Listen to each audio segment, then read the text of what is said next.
huge tax situation in 2008 because my divorce was in 2005 and my accountant had gotten in cahoots, and next thing you know, my accountant died and a girl that worked for him called my lawyer and said, "We have a problem." She had found on the floor all my tax forms for 7 years, signed and with the checks stapled to them. So I'm thinking, I done signed and I done stapled the checks. Well, they were cashing the checks, keeping the money, and not turning in the tax form. They took the money out of the account that matched the exact, because I wasn't watching it so like you could that. just see 100,000, 100,000, 600,000 Yeah, you looking at it, got paid. deducted. Yeah. So I'm thinking it's the check. Little did I know, it was some people taking the money out. For 7 years? For 7 years. How much money did that?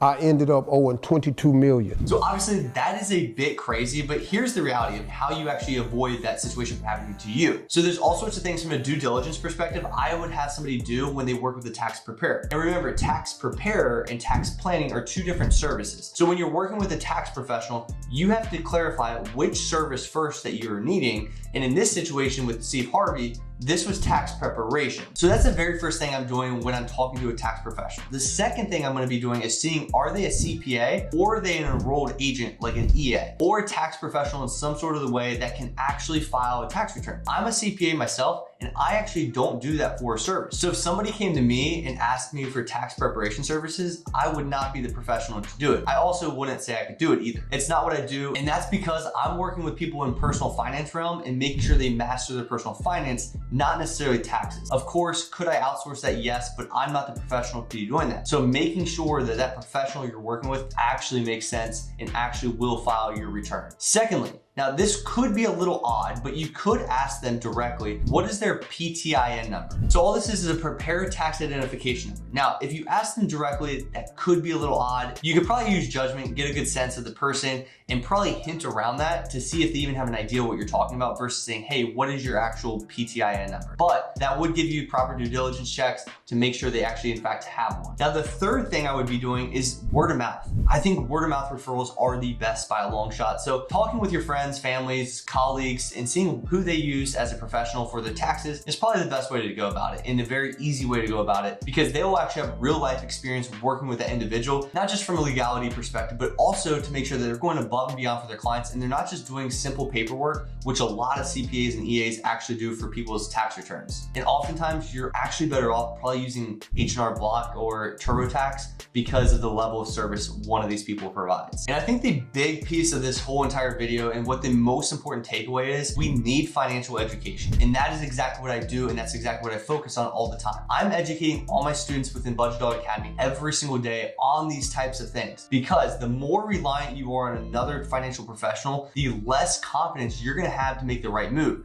You're gonna rely on that individual just like Steve Harvey did. And of course, he had no reason not to believe this individual, but people will play other people and you have to be prepared and protect yourself, and education is the way to go. And this is a big reason when people say, what's the first investment they should make? I say education. And when I first started working with people, my answer was actually different, but after working with thousands of people, it's pretty apparent that your best money spent is education first before you start investing in the stock market or real estate or other ventures, because if you can't protect yourself with education, nobody is gonna save you. Not to mention, you don't wanna have to rely on other professionals your entire life to run your personal finances. It is personal finance for a reason, and that's exactly why my service will allow you to educate on your specific personal finances so that you are not a victim of this type of stuff. And just as my boy Master Investor says, Ian with EYL, he says the more money you get, you gotta be really careful because there are people that are very wealthy and there's a lot of people connected to their bank accounts and their investments, and people will have fees just withdrawn at random times, and there will be a clarification purpose, and oftentimes there's no actual reasoning besides fraud. But if you don't catch these things and you're not actually aware and educated, it's going to continue to happen to people like you. Education is obviously the biggest takeaway here, but what are some technical things you can do today to prevent yourself from this happening to you? So number one is you can actually go on the irs.gov and check your online account record to make sure that your payment for your taxes